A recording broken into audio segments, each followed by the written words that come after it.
Muraho neza. Ese waba waritabiriye The African Blockchain Festival ukaba ufite badge nk'iyi ngiyi? Iyi video ni wowe igenewe. Niba kandi nawe waregeze kumva ku by'iyi festival The African Blockchain Festival ariko ukaba utaragize amahirwe yo kwitabira iyi nama, iyi video nawe ni wowe igenewe. Ese waba uri umusubscriber wanjye, waba ukoresha uburyo butandukanye bwo gukorera amafaranga kuri internet muri iyi si ya web3 turimo? Iyi video ni wowe igenewe. Ndagira ngo ngaruke kuri The African Blockchain Festival duherutse kwitabira ku itariki ya 7 n'iya 8 n'iya 9 yabereye muri Kigali Convention Center. Turebe amahirwe adasanzwe twari dufite nk'abanyarwanda twakiriye iyi nama, dore ko iyi festival yiza kubera nko muri Uganda, muri Nigeria, byari kutugora. N'amahirwe adasanzwe.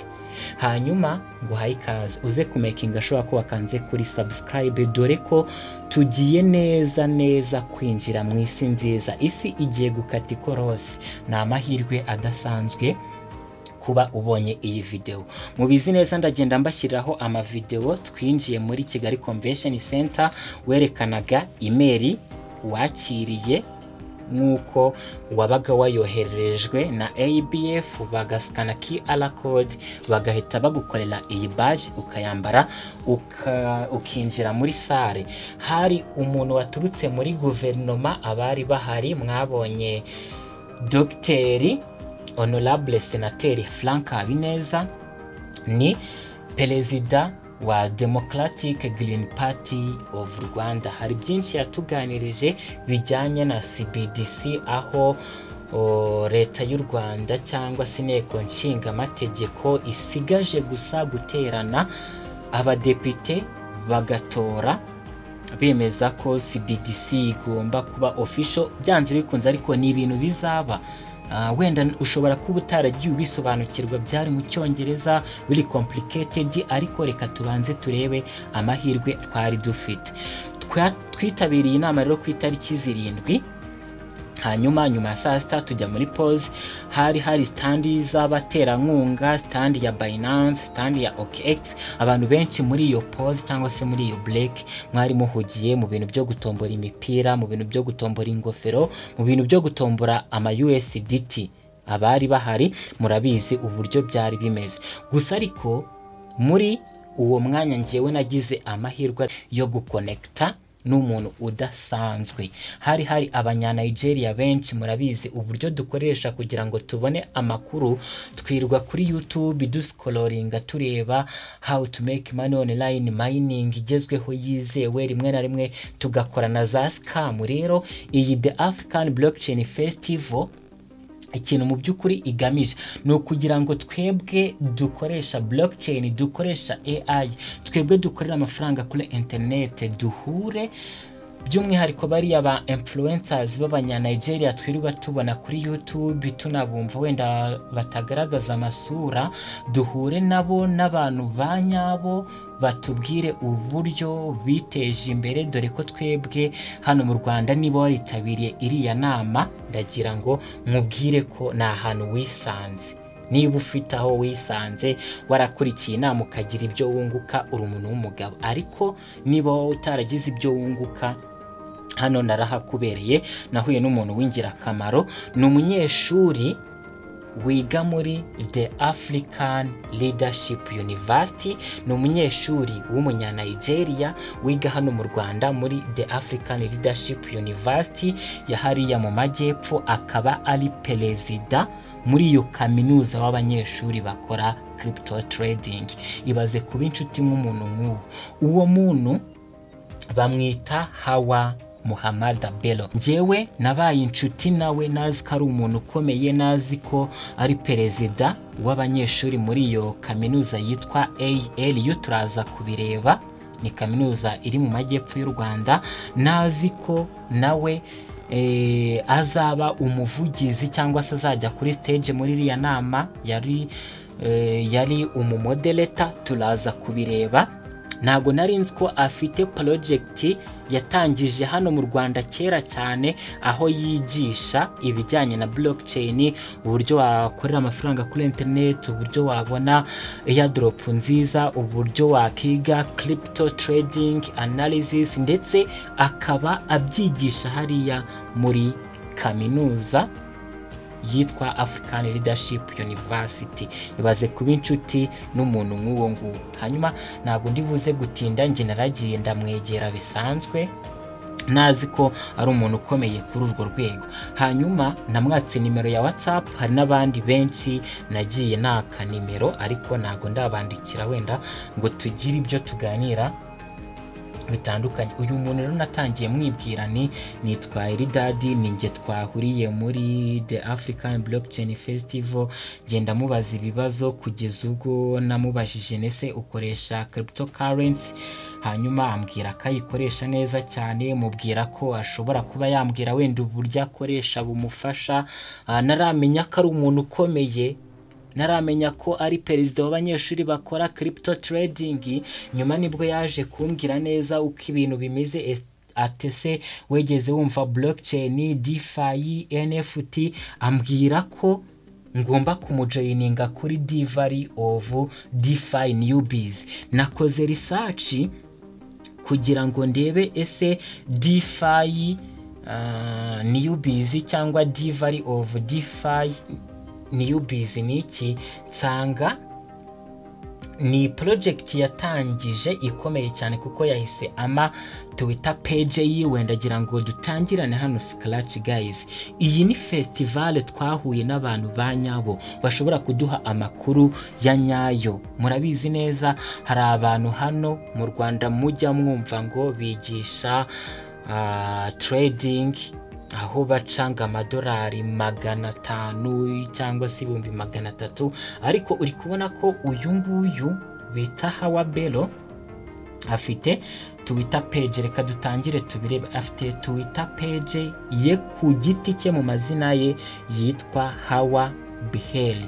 Uri kubona ko hano mu mwaka wa 2023 urebe igihe yatangiriye ibintu bye, yarapostinze ati I am so proud of the unique community I have built on the Web3 space, aho yashyize ibintu byinshi, anashyiraho ko afite newbies cyangwa se hano afite iyi project yitwa Diary of DeFi Newbies, aho abantu bita aba newbies ari abantu baba bafite basic skills mu kintu runaka. Yafataga abantu akabigisha mu magroupe cyane na hariya muri kaminuza, turaza kubireba wenda mu kanya. Uri kubona ko hano ni muri ya kaminuza yitwa ALU cyangwa se African Leadership University. Ni kaminuza iri mu majyepfo y'u Rwanda.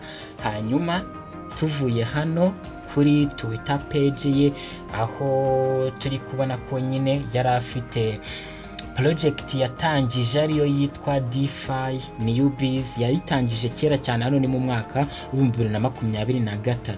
Hanyuma uri kubona ko niba waragiye ukurikirana za email twagiye twakira uko inama cyangwa se festival yari iri kugenda igenda, uri kubona ko iyo uje hano muri Gmail bagendaga baduha za email zitubwira ziti kuri iyi saha haraba hari kuba ibi nibi, kuri iyi saha haraba hari kuba ibi nibi. Ndagira ngo mwereke iyi email yo ku itariki 8 igira iti happening now youth, it's happening now. Iyo uje ukayifungura, nagira ngo mwereke uko uza kuyicekinga nyine uko yanditseho.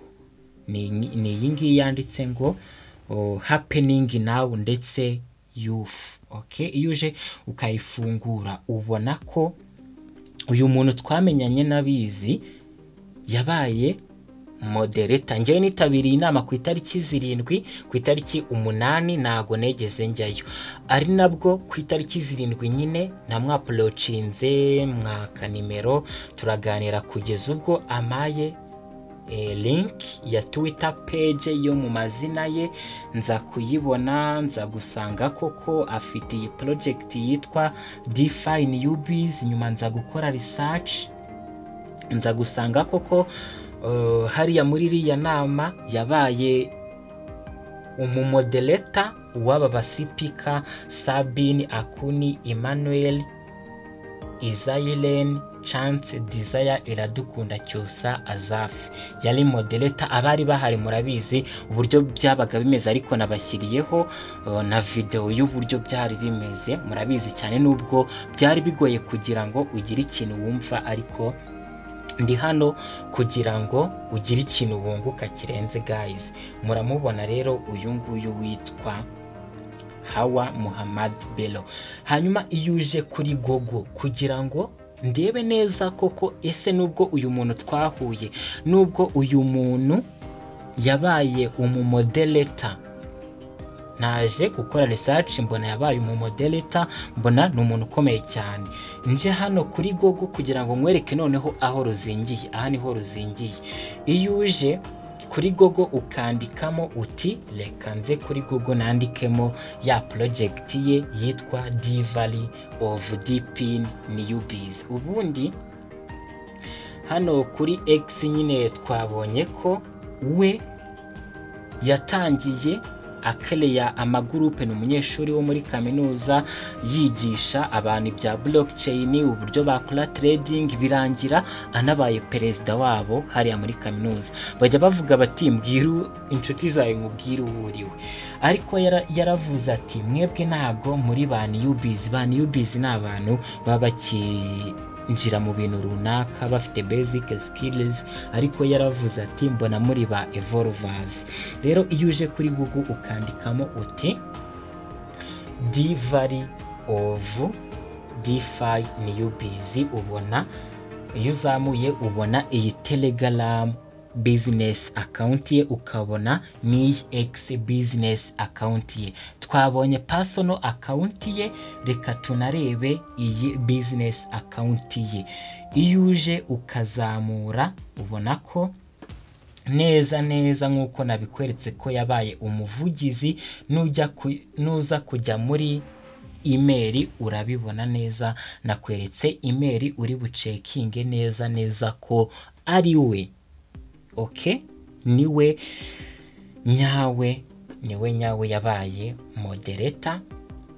Noneho ni iyihe project cyangwa se ni gute hariya muri kaminuza afasha abanyeshuri nawe ashobora kuba yagufasha? Iyo uje ugasoma iyi post yapostinze ku itariki 29 z'ukwezi kwa 10, hari kubura ibyumweru 2 kugira ngo iyi festival ibe, nibwo bamumenyesheje ko azaba umumodereta muri iyi nama. Yahise agira ati trust my community, aranayimentioninga ya community ye yigishirizagamo abanyeshuri, n'ubu ngubu abikora. Nawe ndi bukwereke uburyo ushobora kuba umunyeshuri we ukiga ibintu bitandukanye, birimo airdrop hunting, birimo crypto trading, technical analysis, birimo ibintu bitandukanye, uburyo wa monetiza skills zawe, uburyo byagufasha we, dore ko twabigiyemo ari ibintu dushakisha amakuru kuri internet, dukora ibintu bya scam. Ariko ubu igihe tugezemo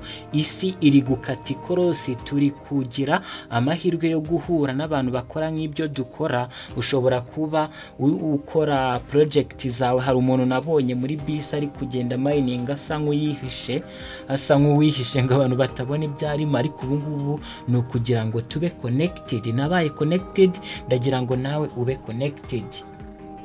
Ku itariki nyine 29 ya postinze agira ati trust my community.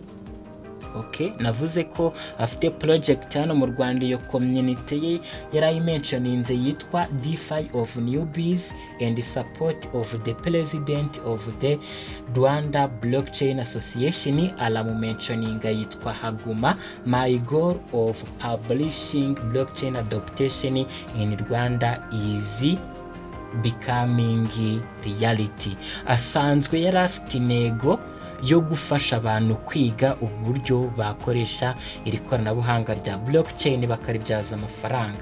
Uri kubona ko hano babitubwira neza bati, hano niho ruzingiye guys.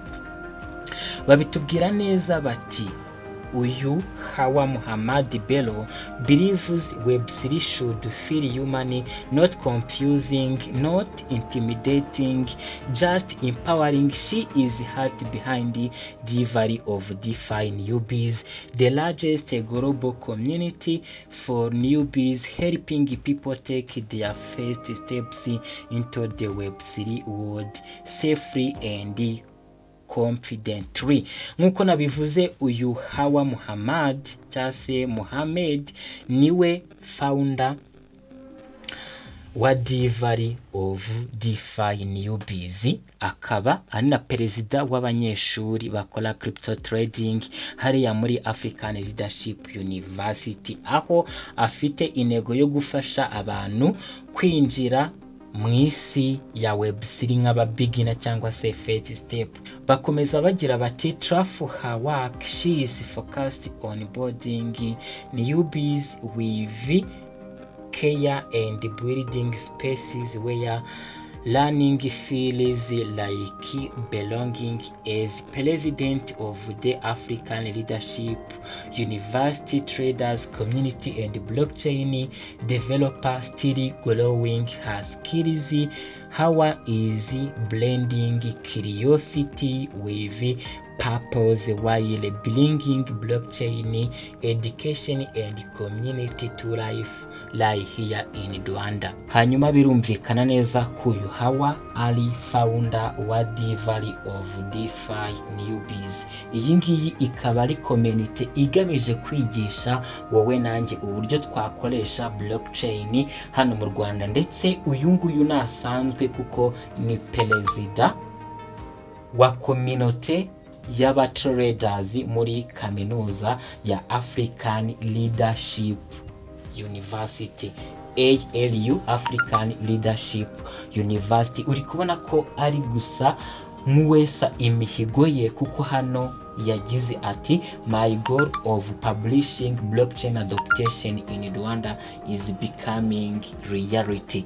Birumvikana ko niba yaratangiye project kubaka community kera cyane bikarangira abaye perezida w'abanyeshuri bakora crypto trading hariya muri African Leadership University, bikarangira ejo bundi muri Kigali Convention Center abaye umumoderator, ndetse bihurirana n'ibyo Honorable Dr. Senateur Frank Habineza yagarutseho ubwo uriya mutipe w'umunyanigeria wari uri kumumoderatinga yamubajije atese birumvikana ko mwa guverinoma y'u Rwanda mutegereje ko inteko ishinga amategeko izicara abadepite bagatora bemeza umushinga wa CBDC, ati mwebwe nka guverinoma muri gukora iki? Aha senateri yaramushubije ati twebwe dusanzwe n'ubundi tubona ibyiza bya blockchain,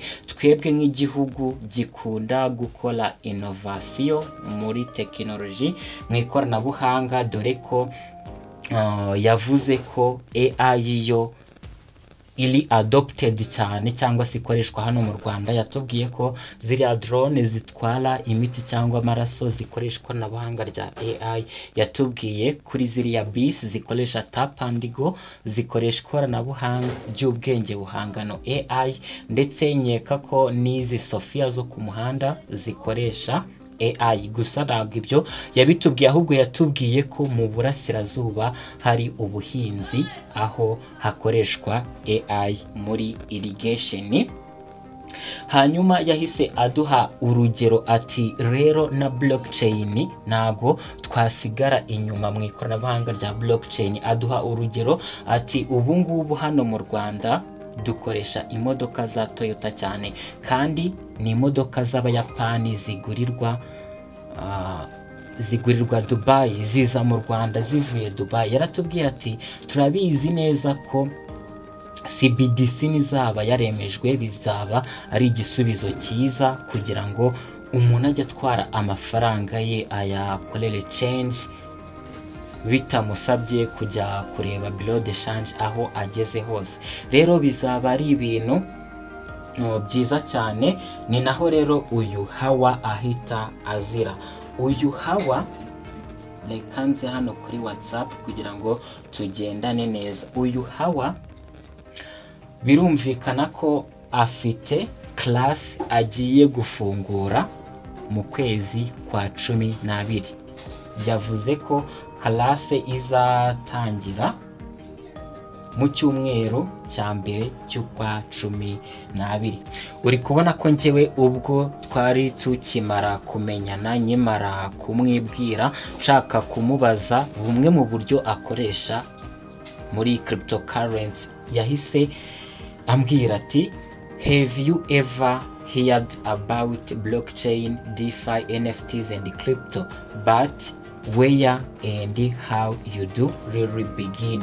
Mu by'ukuri ibi bintu ushobora kuba ubizi, dushobora kuba tubizi, ariko se tutazi ahantu twakura amakuru yizewe, tutazi umuntu twakizera. Nicyo iriya festival yari igamije, ibyo nabivuze. Hanyuma uri kubona ko nawe ushobora kuba wagira amahirwe yo kujoininga iyi class izatangira mu ntangiriro z'uku kwezi kwa 12.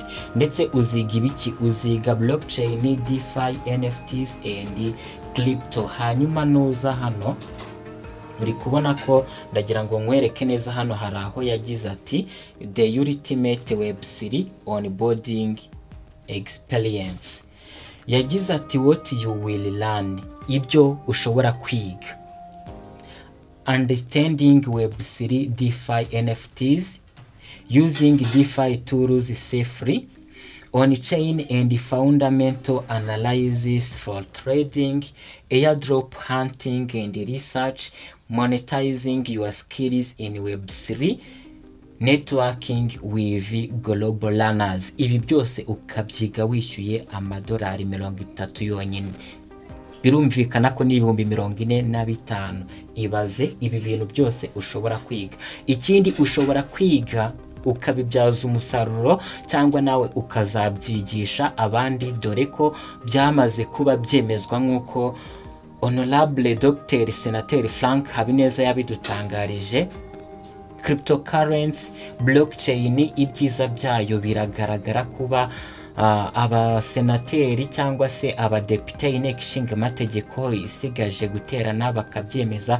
Yavuze ko nuko nyine bigomba kunyura muri iyo nzira yuko abadepite bagomba gutora, bagomba gushyikirizwa ibitekerezo by'umushinga, bagatora bemeza ko abadepite bose bemeje uwo mushinga mu nteko nshinga amategeko. Ariko ubundi byamaze kuba bigaragara ko ikoranabuhanga rya blockchain rigomba gukoreshwa hano mu Rwanda. U Rwanda rutagomba gusigara muri iyo innovation, kandi ari igihugu cya innovation. Birumvikana ko rero ibi ni ibintu ukeneye kwiga. Aya ni amahirwe adasanzwe yo kuba twara hostinze iriya festival, tukagira amahirwe yo guhura n'abantu nk'aba. Hanyuma uri kubona ko iyo wishyuye amadolari 100, ibihumbi 140, hafi 150, ni amahirwe adasanzwe.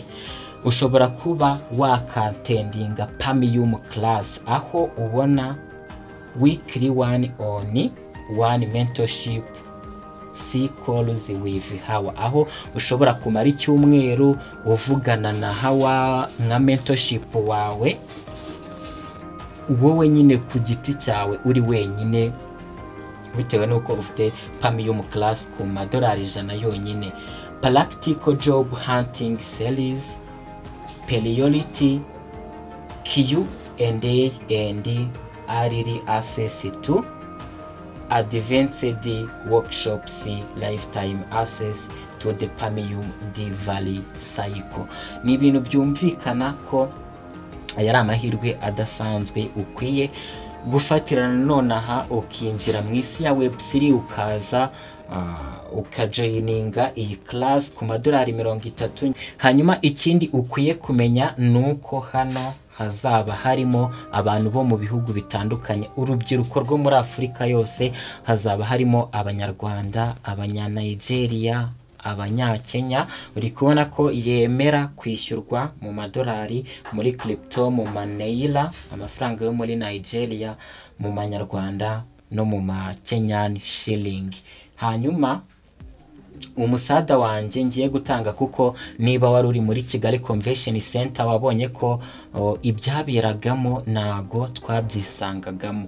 Rero ushobora kuza muri iyi class n'ubundi ntujye usobanukirwa, kugira ngo rero dukore timu y'abanyarwanda, kugira ngo tujye duhura turebe ese twize iki muri class, nyuma ni gute twabisubiramo mu Kinyarwanda, ni gute twanakora timu tukamenyana, kuko ikintu cya mbere twabonye gikenewe ni connection, tugakora ibintu hamwe, kuko batubwiye uburyo iriya African blockchain yatangiye ari abantu bakorera kuri WhatsApp, ari aka WhatsApp ka groupe k'abantu bangahe, igenda ikura kugeza ubwo igeze kuri ruriya rwego, aho Binance yitera inkunga, OKX ikayitera inkunga, aho mwabonye ko nyine ku bantu bari bahari byari ibintu byiza cyane. Hanyuma ngiye gukora groupe ya WhatsApp.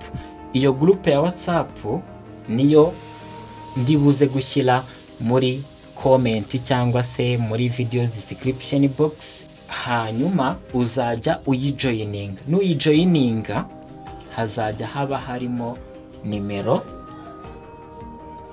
ya WhatsApp wandikira Hawa ukamubwira ko uri Team Rwanda, akagusobanurira. Ubwo nuzajya umubwira kuri Team Rwanda ndaza kubimumenyesha, kuko ni inshuti yanjye of course ntago yabyanga. Ikindi kintu bizadufasha nuko niba nyine turi nk'abantu 10 turi muri group, nzamusaba ko ashobora kujya atubera mentorship, cyase nkuko bari abantu bazishyura amadolari 100 bazajya bagira 1-on-1 mentorship.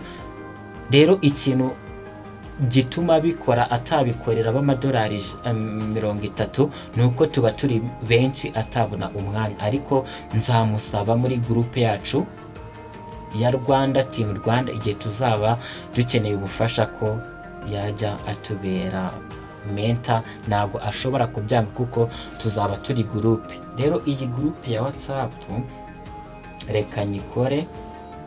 Iyi ni iyindi nimero yanjye ya WhatsApp, ndaza hano, okay. Hanyuma nze hano nandikemo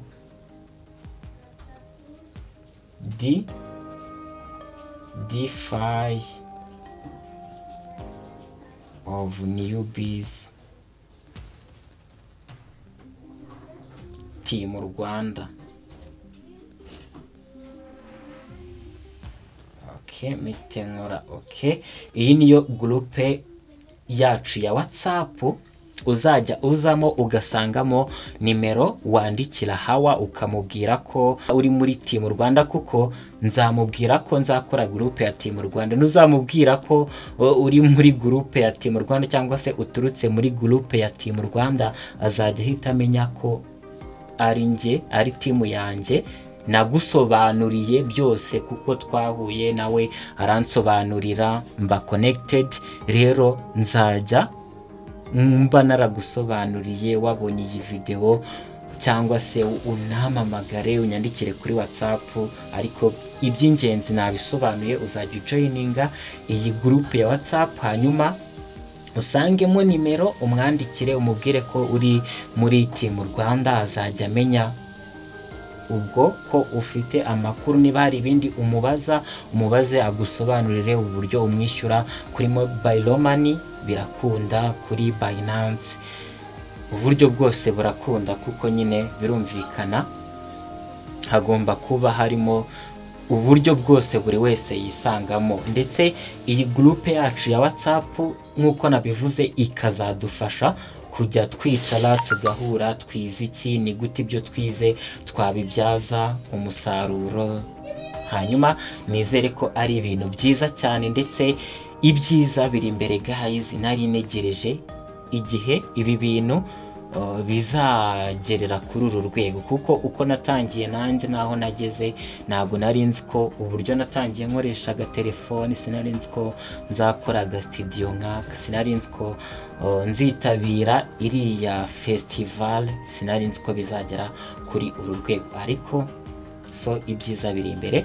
Reka tubonane mu bindi biganiro ndimo kugutegura. Niba ufite ikibazo, icyifuzo, unyandikire kuri WhatsApp cyangwa se umamagare. Ndagukunda cyane. Bye bye.